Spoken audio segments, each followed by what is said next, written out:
नमस्कार। अभी हम मौजूद हैं विज्ञान भवन के बाहर, जहां पर नारी शक्ति वंदन सम्मेलन कार्यक्रम का आयोजन हुआ और माननीय नरेंद्र मोदी जी की उपस्थिति ने इस कार्यक्रम की शोभा और बढ़ाई।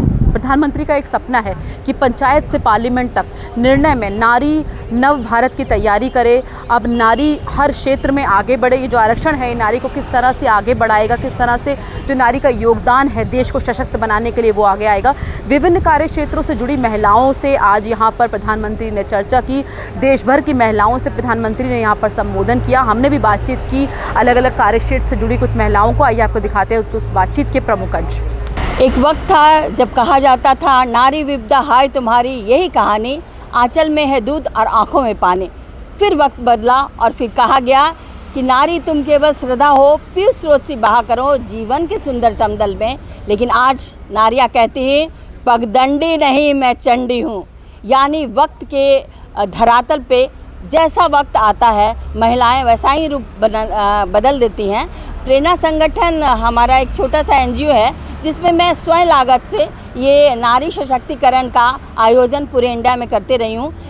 जब जंगल राज था बिहार में, उसके बदलाव के लिए 2005 से मैंने काफ़ी कार्यक्रम किए और हर क्षेत्र की महिलाओं को मैंने सिखाया पढ़ो पढ़ाओ और खुद भी बढ़ो। आम में खास महिलाओं को लेकर मैंने उस पर काम किया और अंतर्राष्ट्रीय रूप से जो भी कलाकार आए और वो लोग इंडियन होते थे या बिहारी या किसी स्टेट के होते थे, तो उन लोगों को मैंने एक स्टेज पे अपना प्लेटफॉर्म दिया प्रेरणा संगठन से कि वो आइडियल हो करके प्रेरणा इंस्पायरेशन के रूप में वो समाज को क्या परिवर्तन कर सकते हैं, क्या ला सकते हैं।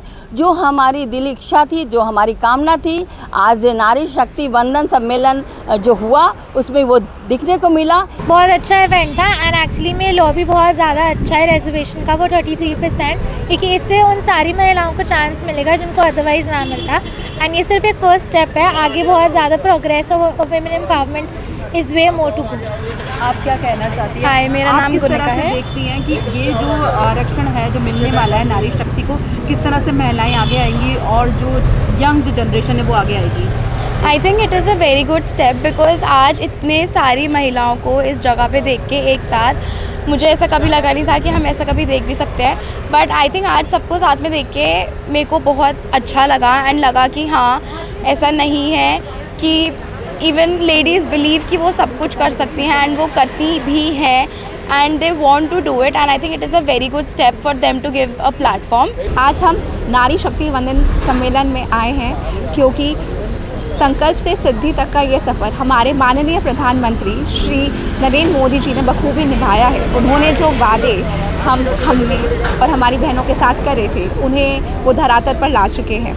ये बहुत ही खूबसूरत और गौरवान्वित करने वाला पर्व है हम सभी के लिए, क्योंकि अब हम सिर्फ हाशिए में नहीं बैठे रहेंगे। अब हम केंद्र में जाकर उन मुद्दों को उठा सकते हैं जिनके लिए अभी तक हम तरस रहे थे।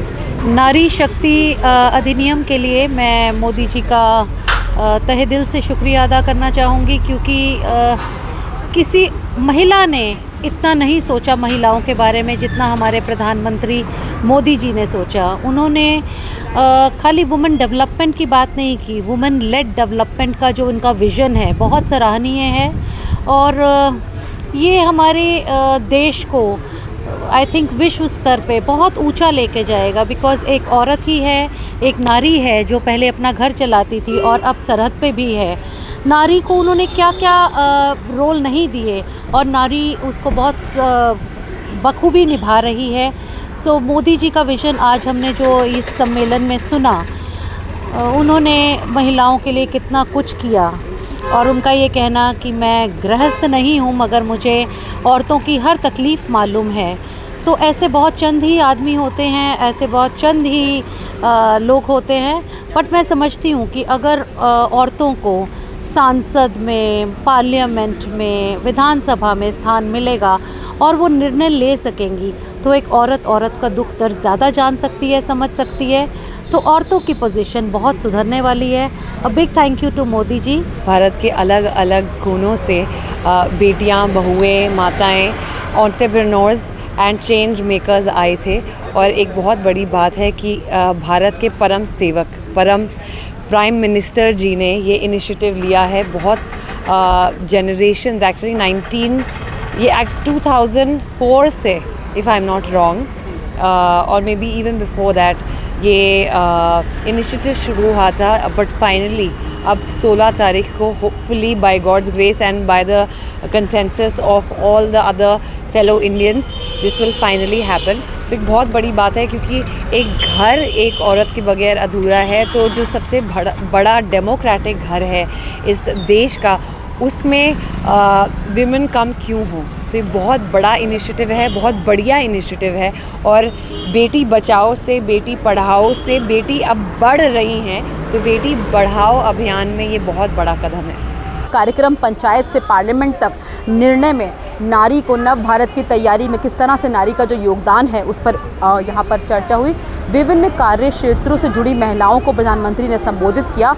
विकसित भारत 2047 के लक्ष्य में वुमेन लेड डेवलपमेंट को किस तरह से प्रधानमंत्री देखते हैं, किस तरह से नारी की प्रतिबद्धता है भारत के डेवलपमेंट पे, उस पर आज यहाँ पर प्रकाश डाला गया। और समाचार प्लस ने भी अलग अलग कार्य क्षेत्र से जुड़ी महिलाओं से आज हमने यहाँ पर बातचीत की।